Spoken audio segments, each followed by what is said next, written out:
Hello, good evening, and welcome to the full-time Reds with the LFC Daytrippers. Benfica 1, Liverpool 3 in the fourth leg of the Champions League quarter-finals in Lisbon tonight. I'm Gav, that's Keith, and we're going to do about 40 minutes, Keith. Does that suit you? Suits me great, yeah. Yeah, because I've Why loads not? of things to do after this. My night doesn't usually stop till about 2 in the morning, but I'll try to get it done a bit earlier tonight. Loads and loads of people in already watching. Please, if you're in here, hit the like button. If you're watching and you haven't subscribed already, which is about 40% of you, subscribe as well. Everything is free in here. No paywalls, none of that shy. All free shows, 40 a month. So go and do that. Share it across your social media. But most of all, get involved in the comments and throw them in there, and we'll see how we get on in the next 40 minutes or so. When we say 40, we're going to end up doing an hour, aren't we? Because that's what you end Easy, up doing. yeah. Yeah. Easily. We go on some tangent about fucking Alanis Morissette, and then God Yeah. knows what will happen. Keith, Yes. before we get into the nuts and bolts of it, it's a 3-1 victory in the first leg away from home. We go back to Anfield next week with that 2-goal advantage. Overall, a very, very, very good result tonight in Lisbon for Liverpool. Excellent result. As you've said, 3-1 away from home, first leg, quarter final. Looking at that on paper, you take that all day long. You know, it was textbook stuff. It didn't turn out to be that way, but we'll discuss that as we go on. But the result itself, we said on the Fatback Forge the other night, Gav, it's all about the results now. Performances be nice, but results are king now, and that's a great win. 3-1 first leg. Can't Yeah. ask for much more. No, and I done a show at 2 o'clock today, and we are myself and all the people watching. We're doing predicting the starting 11, predicting teams, and a lot of people went for 3-1, 2-1. Some are 4 and 5-0 and stuff like that, and that's fair because when you actually look back at the first half, Liverpool had fucking ridiculous amount of shots and chances and stuff like that. Yeah. Could have buried the tie in the first 45, but it's still a European quarter final. It's still a European Cup quarter final away from home in a big, intimidating enough stadium, with a decent side. And if you take, have we probably seen in the second half, if you take your foot off the pedal a little bit, you can get yourself into a little bit of bother. Now, we managed to survive it for the most part, but you can get yourself into a bit of bother. But looking at the team, Keith, Alisson, Trent comes back in. I actually didn't know if he'd start. I got that one wrong, I'll be honest. Kanate, Van Dijk, Robertson, Fabinho, Thiago, Keita was a bit of a surprise. I thought he would have Well, I been out. predicted that. Yeah, I Did you? predicted that. I And did. and up front, he had Salah, he had Mane, and he had Diaz, and very attacking side. I thought very attacking side, especially when you put Keita in there. He wants to attack, he wants to get forward, but it showed our intent even before kick-off. It showed our intent and how confident we are in ourselves. It did, and why wouldn't we? Do you know what I mean? Like Liverpool are, we're looking to attack this. People have said we haven't performed great, but we're looking to attack this now. 4 trophies up for grabs. We've got one in the bag. We're in the quarterfinals of one of the big ones, and he's looking to kill the toy as much as he can in the first leg. It makes sense, Gav. Why? I know you can look at these European aways and you can be cagey in them and, get back to Anfield and say, well, we'll do the business there. But as much as you can, you want to kill that game off. No disrespect to Benfica. They're not a bad team. They have some really good players. But it's a toy that, if you can, you look to kill it off. And I think we set our team up to do that. And I think the first half panned out that way, without actually killing them off. Yeah, like a lot of people mentioned the second half, Ian McLaughlin being one of them. He says great performance in the first half, second half was brutal. And we'll get on to that. we get on to the second half. Let's go through the first half, because I think Liverpool, I'm going to be honest with you, Keith, the amount of space that Benfica were giving Liverpool was mad to me. Like literally, we were getting a centre half and popping one into Fabinho, who was literally in the centre circle and turning and looking and going, right, where am I playing?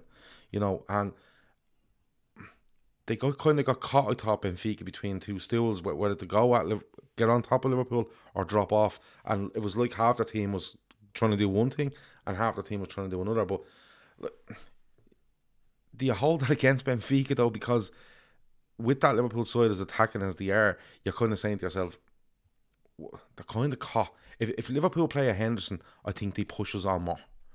But we're playing Keita, I think it threw them. I think Keita's starting absolutely threw them. 100%. Naby Keita has a lot. We've said it in the past. Durability is the killer for Naby Keita. But when he plays on his own form, he's an excellent player. There's not many midfielders like him. In the sense that he's always looking to get forward and carry. And you can say, oh, there's loads of midfielders that do that, but not that sort of press and hardy the way Naby Keita does. And I think he's one that he did throw a spanner in. A lot of people laughed the other night when I said that Sham Adel Tarab plays in a holding midfield for Benfica, but there he played in a 2-man 4-2-3-1 there today. And I just think they were they were caught between two stools. They didn't know what to do in their midfield. And the way they'd set up versus the way we set up, I think it just left opportunities for Liverpool to just get the foot on the ball and just go at them. And when you have players like that, we're going to come on, I'm sure, to Mo Salah in a minute, but on paper, when you have a team like, Mane, Diaz and Salah up front with a Keita driving on behind them, rather than a Henderson. I'm a huge fan of Henderson. You're a huge fan of Henderson. We're all huge fans of Henderson, but it's a different player. It's a different Henderson than the it was a few years ago. Yeah. But compare him to Naby Keita, it's a different midfield option. And they were caught, and I think they didn't know what to do, and it took them a long time to get into it. I think the manager tried to get them a bit up for at the start, and they fizzled out, and he got back into them then, but it looked like it was going to go one way. Do you know what I mean? I wasn't overly worried about it when, Liverpool get goals up and the way Benfica are playing. I didn't really see a way back in for them, but, these things happen. Hudson's co-creator is having a right go at Salah and the chat, and he's spot on. He said he had a comment there earlier, and it was brilliant. Who space jammed Mo Salah. It's very worrying at the moment. What's going on with him? But he wasn't the only one tonight. There was a few of them, and we'll dig into them all in a while. Well, Hudson's co-creator says, Salah in disastrous form. He needs dropping not only for the team's sake but his own. This is the whole point. Squad depth, and we have it now. This is exactly the time we should take advantage of it. We'll talk about Mo Salah towards the end, I promise. Kieran B says Keita slotted in Diaz, who should have scored. Salah was in on the keeper twice, should have scored one of them. Keita could have had one or two, all in the first half. Yeah. But without getting to their goal, and I'll explain where I think it comes from, right? But it was so easy for Liverpool in the first half, Keith. Like, every time they went forward, you were thinking they're gonna get in where you're looking for that final ball, or they're gonna just get in, and it's gonna be like a chance on goal. Because I genuinely believe that Benfica didn't know whether to come out and press or hold off, and then if they held off, we were hitting balls in behind them. We seem to have options everywhere, and Trent, I think, is a huge factor in that. Even though he may not be the one putting it in, they're always looking for, when it goes over that side of the pitch, is he going to eat us alive here? And we'll see that later on in the game. But we go 1-0 up through Konate on 17 minutes. I'll double check that, but I'm nearly sure it's 17 minutes. Yeah. Good corner in, but the defending is shocking. It's terrible. Like, there's no one even jumping. And it's an out-swinging ball. It's not like it's coming right in on top and he gets a run or something. It's an out-swinging ball. And he's on it. And great header. It's a great connection. Yeah, great connection. But you're right, the defence. And again, it's another thing we did highlight about Benfica. They've got a centre-half pairing of Nicolas Otamendi and Jan Vertonghen. And they're good players in and among themselves. But we did see, certainly in the first half and as the game wore on, the deficiencies that they had as well. And they were all over the place. It was a great header. He gets up. He's a big fella. We have lads like this that should be scoring. I think centre half we should be scoring more from, and we're starting to see it a bit more this season. I think with Virgil is getting goals, Matip is getting goals, and now Konate opens his account. It was good to get on the end of that. And look, you're quieting down the crowd then when you do that as well. 16, 17 minutes into a game. It sets you up nice, and it opened up, as we see then the second goal and Salah's chance. You're right, Trent was putting in balls that they didn't know how to deal with. They didn't know what to do with them. It was even the threat of them. Yeah. It was even the threat of them. Like, every time, and even as you go through the game, when Trent gets on it, you can see Benfica nearly going, oh, is he going? What's he going to do here? Like, there's an like when you're in a ground and you see a player, like if you go and watch Messi or Ronaldo or Salah or whoever, and you go, every time he gets it, Diaz is a bit the same at the moment for Liverpool. Every time he gets it, there's an expectancy. People are nearly halfway off the seats. Yeah. It's actually like that, I think, when Trent gets it as a right back, area, and it's affecting teams he's playing against. It's absolutely insane. Like, Konate gets that goal. Keita has a great chance very soon after. It's nearly a carbon copy, and Benfica aren't learning from this. They're just not learning from it. And I was sitting watching, going, "This could be any score." Like, we're literally 20 minutes in here. We could be 3 up. And we spoke on Sunday night about being clinical, and if we were that just 5% more clinical, we could have literally been 3 up in 20, 25 minutes. Easy, And, I want to leave Salah a little bit later. He seemed to be the odd one out. He was getting into good positions. He gets through on a Mane ball, I think, and just gets it's not a great shot away. But he even looked like a game for me, Keith. If he got 1, he could have went on and got 2 or 3. Now, in hindsight, we're going to talk about him in a bit, but it looked like just get 1 here. If Mo gets 1 here, it just lights a flame and away he goes. But I really thought he first half Benfica were absolutely there for the taking. 100%. They really were. And again, you look at it and you look at our team, our lineup, the full-backs are involved. Trent is a constant danger. Thiago is getting the ball and he's playing brilliant. And you've got Fabinho. It was a great setup of the team, and Benfica just didn't know how to deal with that. What grinds me then is how it all flips and changes, the players.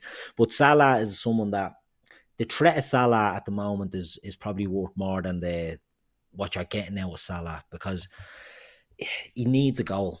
He needs a performance where I don't know. Correct me. Has he scored from open play since AFCON? I don't know. Maybe he has. I think he gets a penalty against Leeds. He got a couple of penalties against Leeds, and he's got another penalty against someone else. I think he's got a few. I don't know, and the chat will tell me if I'm wrong. He definitely has. He's scored a penalty few against penalties. Brighton, I think, away. Yeah, but has he scored from open play? I don't think so. I'm not Do you know what I mean? So he really can deal with it. And I think that's playing on his mind now, and I think his decision making is a bit impacted by that. But you keep putting in them chances, you keep creating, and whether it's Salah, whether it's Diaz, whether it's Mane, whether it's Bobby or Jota, we have got players that you'd like to think when you create them chances, they will take them at some stage. And we'll come on to the substitutions later on, up and down, I'd say, the impact. But I think we're going to not waste too much time, but we're going to overly focus on, the negatives, when the positives is a 3-1 away win in Europe in the quarter-final first leg. And, we've had crappy performances before on the way to winning tournaments. Nobody remembers them once you get the job done. We really limit Benfica in that first half. Like, I think they have about 3 shots in the first half. I think one is when one of the lads gets down the side, but we are snuffing everything out. Konate looks strong. Virgil was just being Virgil.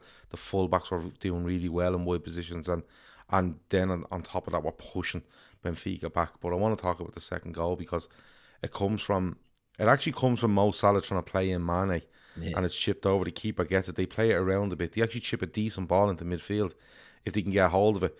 But I think it's Fabinho gets in the way. It falls to Trent, and the fucking ball he hits, Keith, is out of this world, because he hits it hard and it's not floating. It's absolutely arrowed. Like, the only way I can describe it is, if you watch golf, which I presume a lot of people will this week at the Masters, you have the shot tracer. And on the shot tracer, you'll see a lot of players that hit the ball left, right, and they can manipulate a golf ball, and they can hit it high and they can hit it low. But there's some out there you'll see on the shot tracer where they just dart, bang, it's like a missile that goes out, stays fairly low and drops so the ball will run. And what Trent does there is just, when he hits it, I'm going, where is he whacking that? And it just like a missile straight into Diaz, who, in fairness to him, he's away, he's at Benfica, he's coming back to Portugal for the first time as a Liverpool player. you wouldn't hold it against him to take her on his chest and try put it away. But he has the wherewithal to nod her into Mane, who puts her in the net. It's a fantastic goal, Keith. It's a great goal. It's a great goal. The thing about Trent with that ball, you're right. It's just like a blade and a missile in there. It's not floating and it's not driven. It goes up in the air and comes down. It's mad to watch. But he's normalising that. Do you know what I mean? Like, this fucker is doing this on the regular now, and you take it for granted. But he's getting the ball out there, and it's whatever way he's putting them in, they're hard to defend because what do you know what it's like? Do you know when a fella hits a free kick and he hits the middle of the ball and it doesn't spin? Yeah, you've seen Ronaldo do it a couple of times where he just the bangs knuckleball type of thing. Exactly, and it's exactly like that. I just couldn't get over the pass. I love the header in the finish, but the pass, Keith, the pass was brilliant. The whole goal, but you know, I actually did enjoy Diaz's role in that because you're right, he could have taken on. He was getting death by the Benfica fans. And he could have just tried to be the hero, but he was switched on enough to get the header on and to get it back across. I thought it was a great goal all around, a brilliant goal, one of the best we've seen in a while. And we've seen some great goals. And people would say it was just a standard goal, but you're right, the ball in by Trent, the header by Diaz, the finish, everything about it, just love that goal. That was brilliant. And at a key time as well. Yep. You know, we're there, it's 2-0, and that comes on... What's that, 30? It's late enough. I'm terrible with the minutes of things, I'll tell you now. 17 sticks in my head for Kanate. It's 34 minutes. 44 minutes. So, you know what, you're hammering home your domination really at that stage, and you're hoping that it's enough. But it's just a sign of a player who... Too many people focus on what Trent can't do. And... I'm not about Liverpool fans. Some pundits maybe do, but there's not enough focus on what he does do. You know, his passing range is just scandalous. It's Steven Gerrard, David Beckham, Kevin De Bruyne. There's not many more. Do you know what I mean? That put that type of ball in. That's, you know, loads of people can cross a ball. Joe Gomez put a great ball in for Jota the other day. A cross is a cross is a cross. But when you're putting in that ball, that blade and that little heat seeker missile that he's putting in, there's not many players that do that. And he's normalising this from right back. It's phenomenal what he's doing. And it's, you know, we'll have to listen to how he'll be targeted. You know, City will target that side and someone else will target that side. The thing is, if you target that side, it means there's more chance of Trent Alexander-Arnold getting on the ball. Yeah. And... you know what I mean? A lot of you watch the amount of goals he sets up or the great balls he hits. It's probably from defending and winning the ball and then looking and going bang, and he's put someone in over the top, or he's put someone down the side. Michael Kennett, I've kept this up on the screen. The fucking you don't have to put the hashtags in. The fucking negativity from Ronnie Whelan and RT at 2-1 would depress you. It was a difficult choice tonight, Michael, just before we get on to the second half and stuff.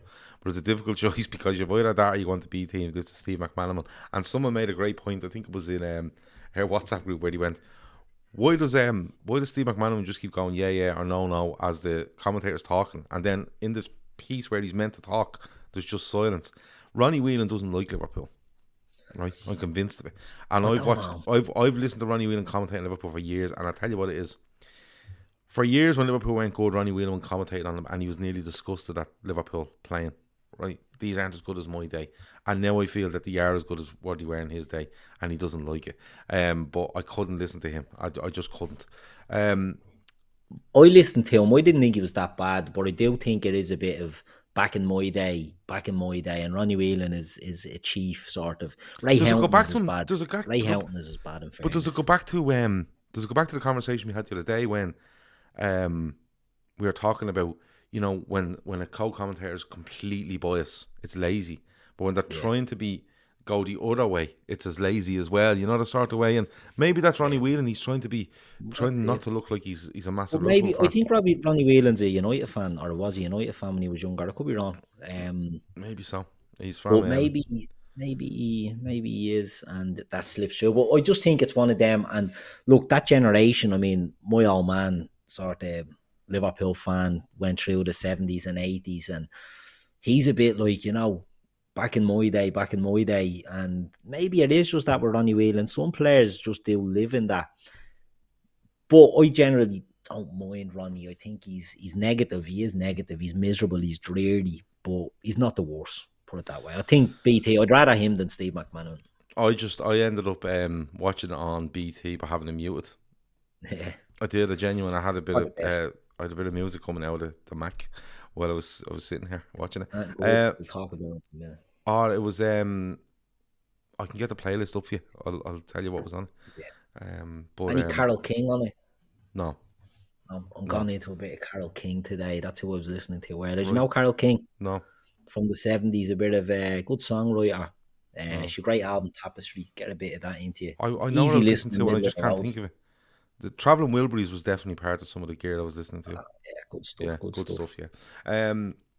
Anyway, we might get back to that later. We digress. But listen, we get to half time. It's 2-0. We're in control. We're 2-0 up. It's away. Reclaimer is delighted here, by the way. 150 likes, and we're only 20 minutes in, so he's definitely he's wanting 200. There is 330 people watching, so if all of them subscribed now and liked, we'd be absolutely flying with me. But we'll see how it goes. We can't force anyone, Keith. No, we just can't. We're not in the forcing people business. No, we just do our thing. We just do our thing, and if you like it, subscribe and like and shit like that. If you like watching and don't want to subscribe, sure, what can we do? We can't find you and make you do it. No. But it's half time. It's 2-0, and I always say to you, I'm delighted when we get to half time, because Klopp will, if we're playing really well, he gives us an extra gear. If we're not doing great, he'll change something and it'll make it better. And I don't think anything we went out complacent. Maybe a little bit, because I think this goal for me comes from maybe a little bit complaint, maybe thinking it was getting a bit too easy, Keith. But Kanate makes a howler, Keith. There's no other way of looking at it. And it's not like he's a bad player that he does this. I just think, this is too easy. I'll sort this out, and then he doesn't. And it's a good finish, in fairness. It is a good finish. Darwin Núñez is a good player. Would you like to see him at Liverpool? Would I like to see him at Liverpool? Because you're a man for he's Uruguayan, isn't he? He's Uruguayan. I'm a big fan. I do. I think he's brilliant. But would I like to see him at Liverpool? I don't know if we're maybe looking for better than Darwin Núñez now. He's a player, a profile of player I would have loved to see at Liverpool a couple of years ago. Now I think if we're replacing one of the forwards, I don't know if Divock Origi moves on, I'd like Kylian Mbappe. Do you know what I mean? Yeah. Rather than Darwin Núñez. But if I'm looking for a forward like that, Darwin Núñez certainly would be a player I'd be interested in. He's very good. He's excellent. A lot of teams looking at him. But he costs a lot of bread. You know what I mean? You're looking at the Vlahovic sort of deal and thinking, I think they rejected a 50 million bid from him in January. They were saying on commentary tonight. On commentary, they said that they rejected a 50 million in January. So, things change. Clubs' financial situations can be different. Benfica might bank on, a win against us might be a little windfall. They might need to sell him in the summer, but if you're looking at 60 or 70 million from him, I don't know. But he's very good. He's an excellent player. I'd hate to see him going to Spurs or something, for example. Yeah, I was impressed with him tonight. I have to say, and it was a good finish. And you know something, it's the 49th minute I think when he scores, and Liverpool for probably another 10, 12 minutes. Well, until we make the subs, I think when we make the subs, we settle down a bit. Because I'm looking here, like they score on 49, right? Darwin Núñez has a shot on 52. He has a shot on 55, both missed. They have a shot on 59, which was blocked. They have a shot on 60, which is saved. That's it. Yeah. It's one of them. It's that age-old thing, where they're having a lot of the ball and the crowd are they've got the crowd on their back. Yeah. Not on their back, sorry. They've got the crowd behind them and the crowd are running amok and they're giving them that extra. But there wasn't really much created, you know what I mean? And was I impressed with Benfica tonight, or did I think we just went to shy for that period? And I think we went to shy, to be honest. I know you're saying we didn't come out complacent. I think, we didn't speak about the Salah chance when he goes clean through in the first half and should roll in Mane or a better finish, and he doesn't. And you know, I think we thought, right, we've got another 3 or 4 of these chances to come early in the second half, and I don't think we put the foot down. It's one of the worst start of the second halves I've seen from us, you know, because we were getting ragballed, but I put it all down to us. You know, they were decent, Benfica, but they weren't doing that. And a couple of times it looked like they might have beat the offside trap, but their pass was just a little bit out. As you said, they get the goal. There's no other great shots. I mean, he has chances, but is there anything else that... But you see, like, for me, like, the Kanate thing throws us a bit, because I've said it before. There is times, and Chris Braxton's there, Benfica's dominant period felt like the first half versus Arsenal. Did a lot of the ball, but not in the areas that would hurt us. Laszlo says Darwin will definitely continue his evolution at a bigger club next season. And somebody said there that they signed it for 24 million, which is a record they'll be looking to sell well, which is probably right. And that's why you're probably looking at 50 plus. But I think, and we've spoken about it before, you know, when you just fall out of that gear and you kind of find it hard to click again. Yeah. And I think Liverpool kind of went through that for probably 15 minutes. And Benfica, that's when Benfica had a couple of blocked shots, a miss, one saved. But then from then on, like, we made 3 subs. And in fairness to Klopp, and we have criticised Klopp before, and it's actually gone back quite a while since we've criticised him over his substitutions, because he's been way more proactive with his substitutions, I think. And like, he brings on Firmino for Mane, he brings on Jota for Salah, and he brings on Henderson for Thiago, all in 61 minutes. You know, Noni has two left. And it's a real case of, you know, we're not holding it up enough up front. We probably need a bit more direct running, you know, and midfield we need to control it a little bit more. Thiago, of course, was on a booking. I think he gets booked just a couple of minutes before he comes off. Yeah. But you have to expect that, Keith. Sorry, can I go back to one thing before we just go on to this? Because it's just come into my head.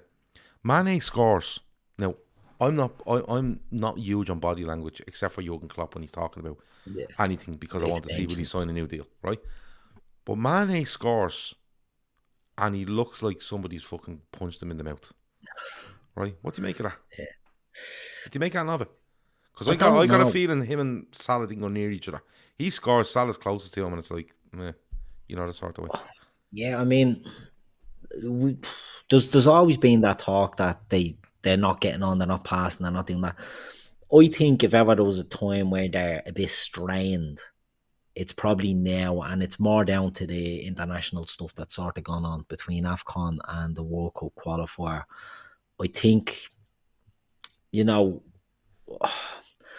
I don't know, or maybe we are reading too much into this. Probably am. I just think Sadio is a strange old fish. Do you know what I mean? If you wear the body language, if that was your bag and you are looking at him, I think his body language hasn't been great for a while. And I don't know, you know, is he not feeling people are clamouring for Mo Salah to sign a new deal? Well, he's out of contract at the same time. Mm-hmm. He's at that doing Salah twice on the international stage. Mm. He's scoring goals for Liverpool, right? He's not scoring them at the rate of Salah is, but, you know, is he maybe thinking, like, these shits don't want me? And, you know, this is a couple of amateur psychologists guessing here, you know what I mean? But there is something in his demeanour at the moment that's maybe not sitting right. But I don't know if it's, like I said, there's tension because of the Senegal-Egypt thing. They've had 2 big games, 2 key games, and he's come out top on both of them, and I don't know if he's maybe not feeling the love. Andy Kaufman says, I think he thought he maybe was offside.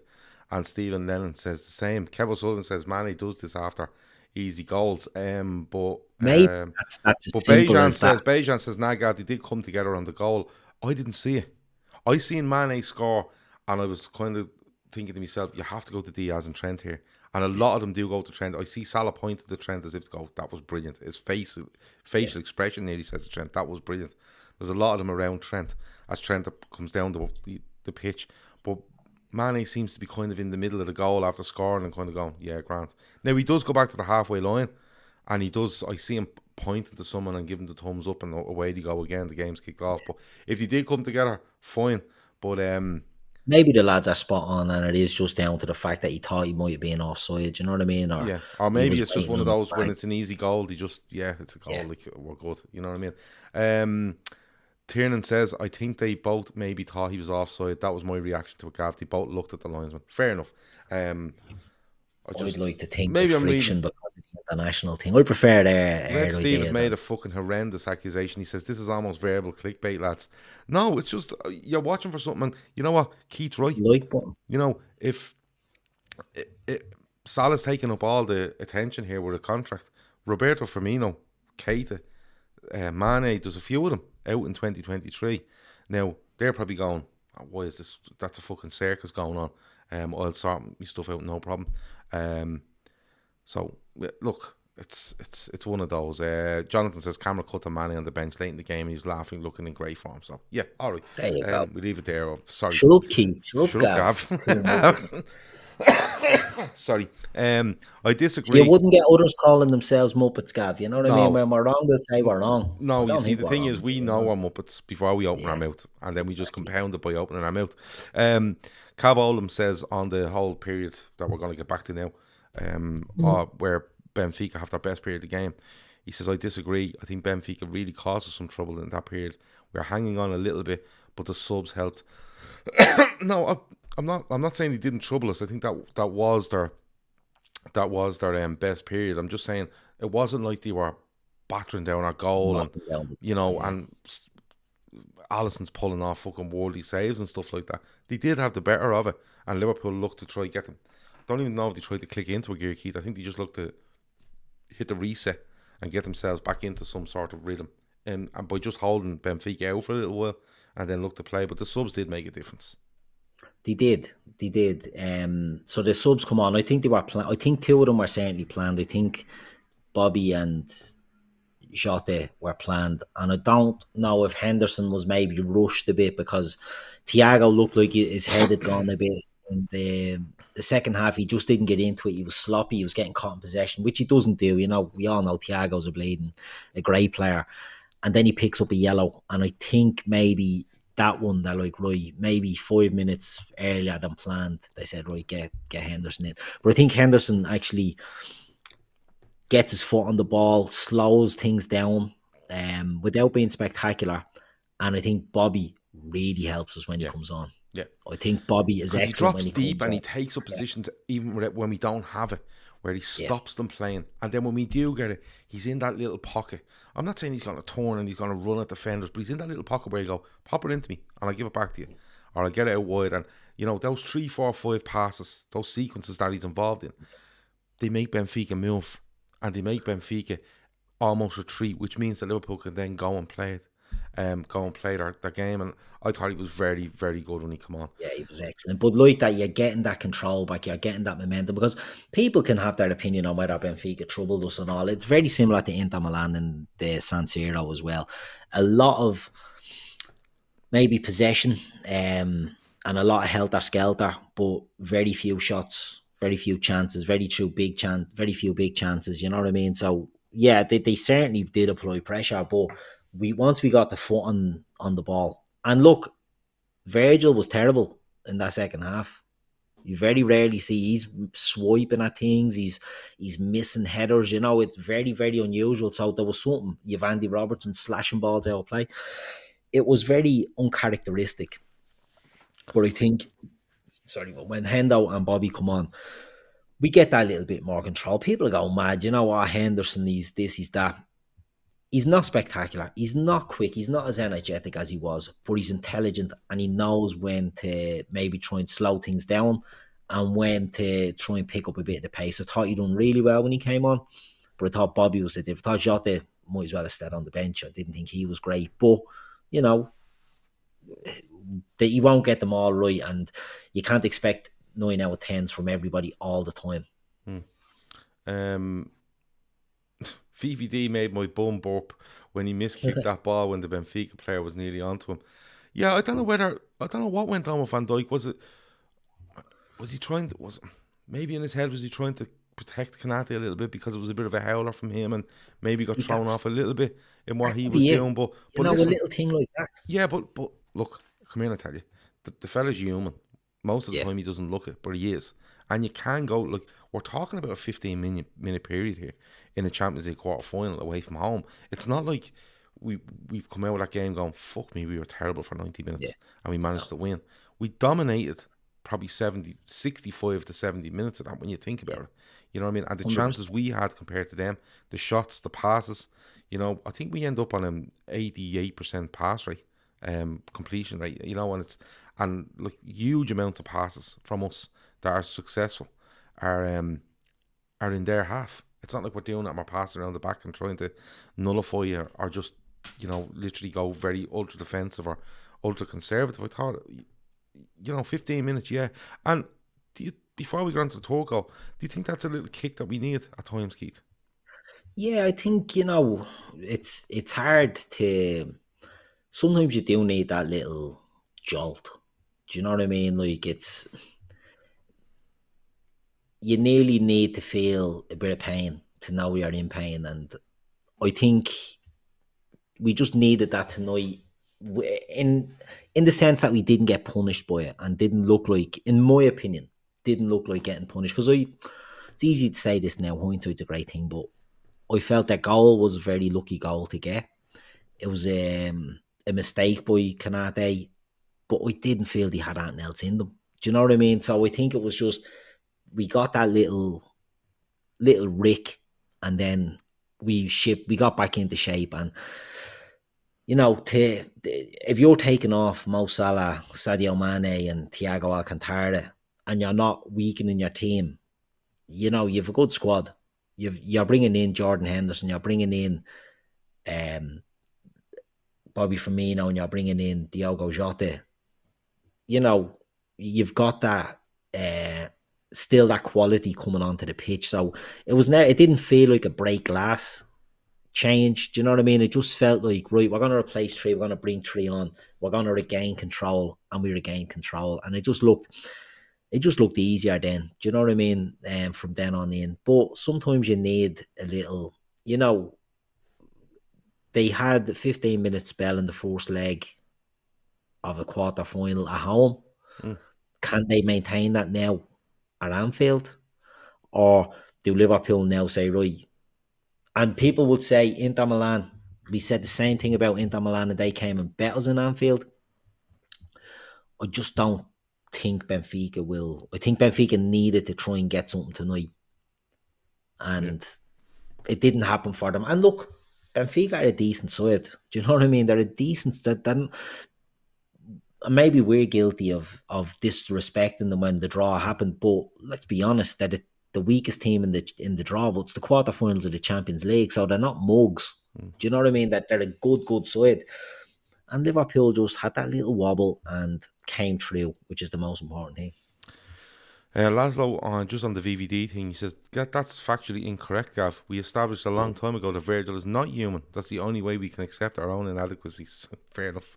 Little bit of a mention there for City and Atletico, whatever you want to call them. And we'll have a little chat about them.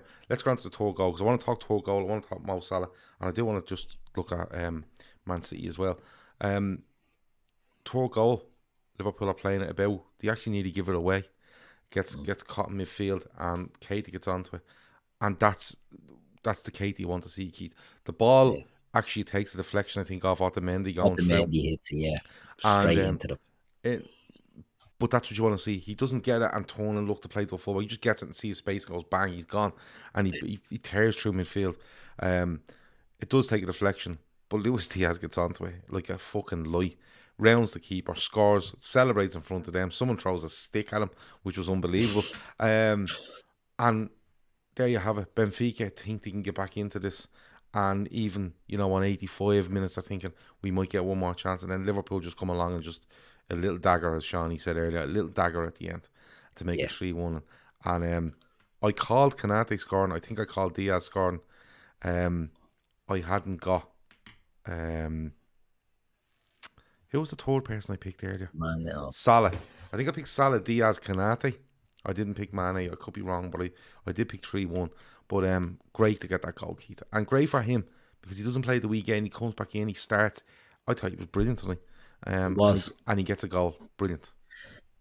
he's been an excellent signing, and there's this thing going on Twitter about, Kulusevski at Spurs, best signing in the window, and he is for them. You know what I mean? Good They're like, signing. oh, glad we didn't get Diaz. We got Kulusevski. That's the one we want. And fair play. You know what I mean? It's like shooting your shot at Pamela Anderson and ending up with Fizz out of Coronation Street. What a comparison. If Fizz Well, is what you're into, she's a good girl. Fair yeah. play. If you're happy with her, you're happy with her. But Diaz, Diaz doesn't have to be doing what Kulusevski's doing. Kulusevski's gone into a hole at Spurs that they needed filling and has done excellent. Before we go on, he's been brilliant. But Diaz has been electric for us, and I predicted he would have started in this game the other night because I just felt in Portugal familiarity. He's not long out of the league. Yeah. And he hasn't featured in the last couple of games as much, maybe. And it just looked made for him. And I thought he was a thorn in their side in the whole game. Do you know what I mean? I love the assist on the Mane goal. I think it's very clever. A lot of players wouldn't have done that. And then to get the goal. When the third goal goes in, I see it, and I'm a bit blind. I'm a bit lampy, man of my age. I thought it was Jota going through, and I'm like, he won't catch this. And then I realised it was Diaz, and he gets around, and there was no worries. Do you know what I mean? He's so quick. He doesn't look the quickest, but he's fairly fucking quick. He is. Do you know what I mean? He's very you don't see fast. many going around the keeper, He and eats that's the ground. Do you know what it is? When he runs, he doesn't glide. Yeah. You see players that eat up the ground and they glide. Thierry Henry used to glide across the ground.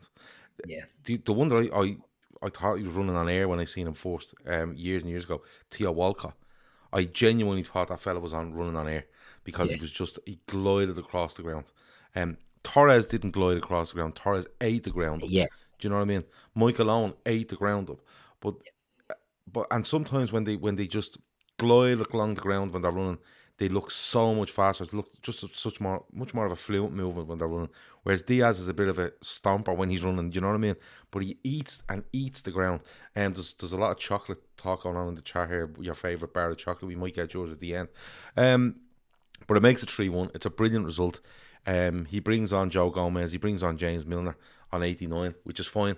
He's making those 5 subs. He's getting a few more players off the pitch, i.e. Trent, to protect them. So nothing can go wrong in the last couple of minutes of the game. And it's a brilliant, brilliant result. But I want to ask you this before we go. First of all, we'll get man of the match off you in a second. Mo Salah, there's a lot of talking there about Mo Salah, the form he's in. He hasn't scored from open play in X amount of minutes. He hasn't scored in X amount of minutes. Someone said earlier, and I think they're spot on, he's getting in great positions. He's finding great spaces. And then he's trying too hard. And I think that's absolutely perfect in an analysis of him. Just one question for you. Does he start on Sunday? He starts every bleeding game. Do you know what I mean? He starts every game. I wouldn't start him personally, but he starts every game. Okay. I just think it's the first real period we've had Mo. And he's missed loads of chances. Mo isn't the most prolific. I can remember one in, I think it was 18-19.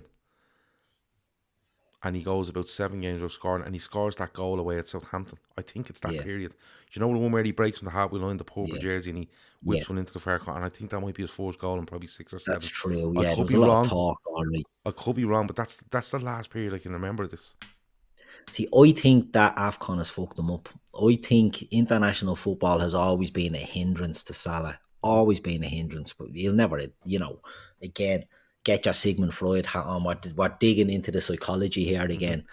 But I think international football, there was all sorts of shite a few years ago, wasn't there, with sports ministers and all sticking their oar in about what Mo Salah was going to do, and he was going to retire from internationals, and his family were getting abuse and all this stuff. And then if the AFCON happens, and he just hasn't been the same player since then. And I think he set the bar so high that I think a dip in form just looks really bad, because Salah has never been a dead-eye clinical finisher, and that sounds ridiculous to say. In my opinion, he misses an awful lot of chances. Even when he's getting 40 goals in a season, he's missing an awful lot of chances. So when you're maybe that little bit off the boil, or it's in your head, and you're missing the chances, he's still getting in, you know what I mean? He still makes the run for the chance that he should score. He's still doing that. He just needs to get a couple in. Do you know, he needs a team. And we have United soon, don't we? City will do as Yeah, well. like if you are playing Watford this weekend, there might be an argument to go give him a rest. Yeah. Bring him on for the last 30 when they turn and try get him a goal, but you don't Man leave him out. City. You don't leave him out City, against City. Benfica, City. That boosts United, City. I don't care Everton. what form he's in. If they see City, Salah on the bench, it boosts them. I know we've a great, 4 or 5 really good strikers at the minute, or forward players, but you don't give City that impetus where you go, listen, you don't have to play Mo Salah. When he's on the pitch, you have to over plan for him. Yeah. You can't just put. It's always said you can't just put a fullback there and say, right, you're on Mo Salah today. It's centre backs. It's fucking change of formations. Defensive it's doubling midfielders up coming on out to help. Yeah, it's everything. Yeah. And even when he's not scoring, you still have that. Man City know quite well what Mo Salah can do. He has ripped them to shreds in the past. Scored some of his best goals for Liverpool against Manchester City. Would you agree? Would you agree? It's just a case. It's not trying as hard. Just go back to what you were doing, and I mean something simple as shift the boy a fella and go by him, and just go down the line and pull away from him, and come back and give it easy. Just to kind of go, yeah, he's still doing it. Look, and if you give him a chance, he cut inside you and he kill you. City would love it if we bench Salah to Jared Cahill. I think they would. They'd get a huge boost. Of course. Salah is still traumatised by playing alongside El Neni, Gav's as captain Salah. But I think, look, he's not in the best of form. I think the AFCON, the World Cup qualifiers, the whole contract thing, I think as well, has all contributed to that. But I find it difficult to find many out there that wouldn't play him against City because, even if it doesn't go right, you still have options. That sort of way. Man of the match, Keith. Man of the match. I'll go first. Luis Diaz. Yeah, I was going to say Diaz myself. I thought Diaz was electric all the way through. I thought Naby was good, to be honest, as well. I thought Naby was good. He was. Trent was good. Other than that, Fabinho was okay. Midfield were a bit all over the place, I suppose. We can't praise Naby and then lash Fabinho. But yeah, I'd agree with Diaz. I think he just gives you that spark. When the substitutions were happening and I saw Jota and Firmino lining up, I said it to my wife. I says, I fucking hope it's Mane and Salah that come off here. Yeah. Because Diaz looked the most lively of them. And, it's the easiest one to take off is Diaz because he's, Johnny come lately. He kept them on and he was a threat. Even at the end of the game, he was a threat. He was causing them problems. And I just think it was quality. I think Bobby's cameo was brilliant. I'm not going to give Bobby the man of the match for a cameo, but I thought Bobby, Naby, Trent were good, honourable mentions. Yeah, Naby and Diaz are getting huge amounts of shouts in here. Trent's getting one or two, but overall, I think it's I think it's between Diaz and Naby. So take your pick, really. Man City won 1-0 against Atletico Madrid. I did check 42 minutes. Right, I went in and I checked, and you know what the stats were? Atletico Madrid had made 11 successful passes in Man City's half in the first 42 minutes. They've got a 1-0 win, 70th minute goal by Kevin De Bruyne. They go away to the Wanda, isn't it? Next week. And it's going to be absolute carnage for them next week, isn't it? Yeah. I mean, obviously you can hope for better from tonight from Man City, like a draw or the defeat would have been nice, but a 1-0 win, it's the sort of bare minimum. Their head is absolutely turned, isn't it? Yeah. What do we do here? Like, they would have loved that second goal. You would have loved that just to give them that bit of breathing space. Atletico weren't the team they were. We all know that. We've seen it firsthand this season. But they're pigs. Absolute pigs. So they now have to go. Bernardo Silva's on the radio today saying they're obsessed with winning that Champions League, despite Pep coming out saying they don't even think about it. Yeah. Bernardo's letting the world know that's the one they want. So, they do have their eye on that. It's going to take a lot out of them. And then they have us after it as well. It's, there's all sorts of permutations, isn't there? It's just, loads. Dylan O'Rourke said that City had a 0.00 XG in the first 45 minutes. There you go. I think they had 4 shots in the first half, so they must have been from miles out. Ederson must have been taking the fucking shots. Laszlo says that's going to be a 1-1 in penalties, lads. Mark my words, Laszlo reckons on the Atleti game. 120 minutes That would against mean extra Atletico. times. Yeah, that'd mean extra time as well. Guardiola had to bring out all the heavy machinery in that game. Apart from the goal, De Bruyne was absolutely abysmal, says Anthony O'Chill. He has 5 See, and 5 though. people forget City are not in the great best of form as No, well. I don't They're think they getting are. wins, but because we're obviously Liverpool fans, we're a Liverpool podcast, we look at Liverpool and we worry and panic about what Liverpool are doing. See, it's like a carbon copy. City, except for they've dropped a Sorry, few Atleti points. had 0.00 actually. City had 0.29. There you go. Still a lot of zeros in there. Yeah. Do you know what I mean? An awful lot of zeros. Whereas I don't know what ours was, but I'd imagine it was bleeding. XG was 2.5 something, I think. But yeah. There you go. You know, so look, City aren't in great form, but they're getting the job done tonight. But is it enough? Will it keep one eye on? Oh, it definitely keeps one eye on on next week. There's no doubt about it. Like and if Bernardo Silva's letting the mask slip by saying this is the one we want, blah blah blah, and they seem to speak in definites all the time, don't they? This is what we want, and we're this and we're that, and we've won everything why else. are they talking? Why are they fucking talking? But anyway, that's their own business. See, that's the thing. Like it's Man City are a mad team. They're so fucking needy and so have to be adored, and they don't have a manager that can say, "Look, shut the fuck up," because he's the worst of the lot. Yeah. Do you know what I mean? 3.19 tonight was their XG. Andy Kaufman says 2.5. What the fuck? I thought it was about 2.59 or something at one stage, so it must have went up. Obviously, it would have went. Yeah, I obviously looked at it before the Diaz goal. So 3.19 was their goal expectancy tonight. Yeah, it'll be an interesting one between Man City and Atletico Madrid. Before we go, 256 likes, fair play, 400 watching, 4 don't like it. If you're still watching, even though you don't like it, leave a comment afterwards. Tell us what you don't like about it, and we will do our best to rectify it. We have changed the background behind the comments on screen from a grey to a black because people said the grey was too difficult. I've put it to black, and I haven't got any. Well, I've got 2 complaints, I think, in the comments from today's earlier show going, "Oh, my old eyes aren't. Thanks for putting the black." Does black affect you if you're old and you can't read a black background? So let me know. I'll try all different colours for you people to see which one comes out best. Fuck's sake, we're doing the background of chats now to see what colour is the best. But as I said, thanks a million for hitting the likes. If you've shared, great. If you've come in here and you've subscribed, brilliant. If you don't like it, no problem. Tell us why you don't like it. Stick in the comment afterwards and we'll do our best. Favourite chocolate bar? I'm bored and I love Snickers.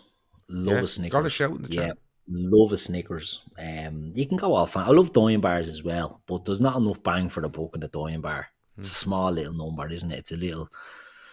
It's Dime too is skinny. good. You can get the 3-pack and Duns now for like $150, and they're nice. The bags of them that you get in like IKEA, the big blading bag of dimes, they're great. But now Snickers, if I was buying a bar of chocolate, Snickers. What else do I like? Kinder Buenos are nice. Yeah. Dylan O'Rourke's a huge fan. Yeah. Snickers do new peanut butter. I've gone to the black background now and people miss the fucking grey. Of course they do. Yeah. But never happy. Boost says yes. Yeah. Oh yeah. Boost. They're Moros, aren't they? Boost and Moros, they were the same thing more or less, weren't they? Yeah, they were more or less. I think Boost was the UK version of Moro, or the other way around. Moros. We had kind of, the way they make it strobe, Gaff. Jesus, don't. Fits. I'm a bit boring as well. I do love a Cadbury's whole nut. Yeah. Really like a Cadbury's whole nut. A Topic bar, big fan of. Star bar, big fan of. Oh, I love a Star bar. A Lion bar as well. Big fan of a Lion bar. No, I'm not a big fan of Lion. Orange Twirl is doing the rounds at the minute. Quality. Yeah. Quality. I don't know. I fucking love a Toblerone. Yeah. Toblerone. But they're a bit heavy tacker than the Toblerone. Like sometimes not if you make a big huge cup of tea. Get yourself not the mini Toblerones, a proper sized Toblerone. Just break off the triangle and just get it in. Just get it in your mouth and just drink tea. Now you'll be drooling all over the place because you can't breathe. But it's good crack. The Toblerones are good. Bounty, says Anthony O'Chill. Put a red background, Gav. Jesus Christ. Black background is good, says the Reclaimer. Chocolate overload, says Vase of Flowers. This is the way it goes usually. And we did say 40 minutes and now we're 58 minutes in. Or 54 minutes in. Whole nut golden crisp and caramello, says Owen Book. Caramello. Yeah. Oh, Caramellos. Oh no, caramellos are nice. Yeah. Terry's chocolate orange quality, especially in a cheesecake. If you know anyone that makes you a cheesecake, get them to do a Terry's chocolate orange one. It's absolutely brilliant. Tomorrow we go through ice creams. Okay, we might do mint Aero, deadly. Yeah, mint I Aero, deadly. love Aeros. Yeah, Aeros are mint one. Aero Even the good. plain Aeros are nice. Do you like a catch bar? I do. I used to love a catch bar. They're doing 3 There's the versions right mint now. one. They're doing the Yeah, normal one. They're doing a dark chocolate and they're doing a mint one at the minute. Yeah, they're The nice. best bar ever though was the honeycomb Yorkie, and they got rid of it. Honey, never heard of honeycomb. It was a yellow. Yorkie. It was a remember they used to have the normal Yorkie in the blue packet, Yeah. the raisin one in the purple Yeah. packet, and they used to have a yellow packet with honeycomb. Let me know if people raisin and biscuit Yorkie is the answer, says Alex. But do you remember like in the shops and they used to sell like a bag of like the Cinder toffee, so like a crunchy just broken up. They were the business. That was double quality. decker quality double deckers are In the fridge. Rory Bang. says, yeah, stick your You chocolate put in your the freezer. chocolate in the fridge. Yeah, fridge, Yeah, freezer, my yeah, missus anywhere. doesn't. I do. I used to have. I was going to say I used to have an uncle. He's still alive. But an uncle used to live close by me. He used to work in Cadbury's, right? Yeah. And you know the purple snacks, Yeah. right? Well, in Cadbury's, you know all the ones that were kind of misfits and Broken ones and all that. Yeah. They used to have a shop in Cadbury's in the factory. There was a shop for the people that worked there, and you could go in and you would literally buy Bags like a of carrier broken bag of purple snacks, right? And you used to put them in the bottom of the fridge, you know, the drawer in the bottom of the fridge, and just to be open, but you could bite into one and it could be all chocolate. You could bite into them. The biscuit is too thin, and they were absolutely unbelievable. Early Royal says, love the show, lads. How did you two meet? Under the clock at Cleary's. Yeah, the clock at Cleary's. No, about the clock at Cleary's we just know each other. Whole nut brunch, says Owen Woods. He's going down the ice cream route, and we have to leave it there. There used to be one called, I want to say it was called Top Deck, and it was like a dairy milk. Imagine an 8 square dairy milk, right? Yeah. But the top half of the squares was white chocolate. Right? Ooh. And there was also one from Cadbury's that was called a Nut Crisp, which was a long bar. Right? It wasn't like an 8 square job. It was a long bar, and it was like literally Rice Krispies and chocolate. It was deadly. Freddos, says Carlo O'Sullivan. Yeah, quality Freddos are. Yeah, but Freddos are just little small things, aren't they? You know, you'd never buy them. I only ever get them when Halloween comes and people throw them in the kids' bags, and you have 25 Freddos or caramel Freddos in the fridge. You're eating them for weeks afterwards. Cadbury Spira. Don't think they make them anymore. Don't remember. Oh, they were like twirls, I think, weren't they? They were something along those lines of Spira. I can't remember the Spira. Let me see. Rob GTI 180 says the Yorkie with biscuit and raisin. Trust me, the Yorkie honeycomb was fucking sensational. Never even heard of a Yorkie honeycomb. Passio says, yeah, Top Deck white and milk chocolate. Pink snacks are boss. Yeah, all the snacks. My uncle likes the yellow one. Yeah, yellow are nice, yeah. Just simple. Nice little biscuit, bit of chocolate in it. Yeah. Gav was more of a palate for chocolate than normal food, says Carl. Yeah, I do like a bit of chocolate, I have to say. And not a lot of it. You know, I wouldn't eat a load of chocolate, but I'd probably go in and... gone through about 85 bars here that we like, so... Yeah, but I wouldn't be sitting there eating like 4 packets of wheels, like, you know what I mean? Like, just go in and... I do like a bit of chocolate. But, there you go. Tom Boland says favourite fruit. Anything that's in chocolate. Gav, I can't believe you're not shouting out caramel wispers. Caramel whisper gold. Yeah, whisper gold are great, but they're doing one at the minute. Hazelnut whispers. Oh, they're fucking sensational. They're sensational. You Never Walk Alone 97 says South Africa still has Top Decks. Let me see. My family worked in the Jacobs in Liverpool. Used to get clubs with no wrappers on them, bags of them. Yeah, that's unbelievable work. Unbelievable work. Spira was the Spira was copying the Galaxy Ripple. The Galaxy Ripple is a show. Yeah, any Galaxy chocolate. That's my favourite, actually. Yeah. You know, common or garden chocolate, you know, the working man's chocolate, it'd be Galaxy. It's the business. Yeah. I like a chunky Kit Kat. Chunky Kit Kat are decent. Do you like them? I don't know. Yeah. Not a big fan. Daytripper Easter egg special coming soon, says Carol Donovan. No, the last time I discussed Easter eggs, Andy got very fucking upset. Yeah. So we can't. Look a violent turn. Anyway, we're going to leave it there because we've done just about an hour when we said we do 40, and you know how this works. Gav probably likes Haribo more than chocolate. I don't like jellies. A jelly man. No, I'm not a jelly man. I'm not a jelly man. So this is a bigger debate than breakfast, says Alex. Yeah, cream egg, Cadbury's cream egg, you into them? No, don't I hate take them. a caramel egg Give me over a Cadbury's heartburn. cream egg. I take a bleeding raw egg over a Cadbury's cream egg. I think they're bleeding horrible. Get heartburn from the Dylan filling. O'Rourke is going to bring a bag of broken dairy milks for the golf day. Could be anything in it, fruit and nut, whole nut. Oh, look, it's a pick and mix job. It's all right. Well, there you go. Keith's not meant to play in the golf that day, but he said he will show up. So there you go. Show up, yeah. Stop now. No Kit Kats, says Laszlo. I like a Kit Kat. There's nothing wrong with it. Barry I Devaney think the Kit Kat Chunkies, they went and done too many flavours in it, which shouldn't really be a bad thing, but every week there was a new flavour of a chunky Kit Kat. That's fair.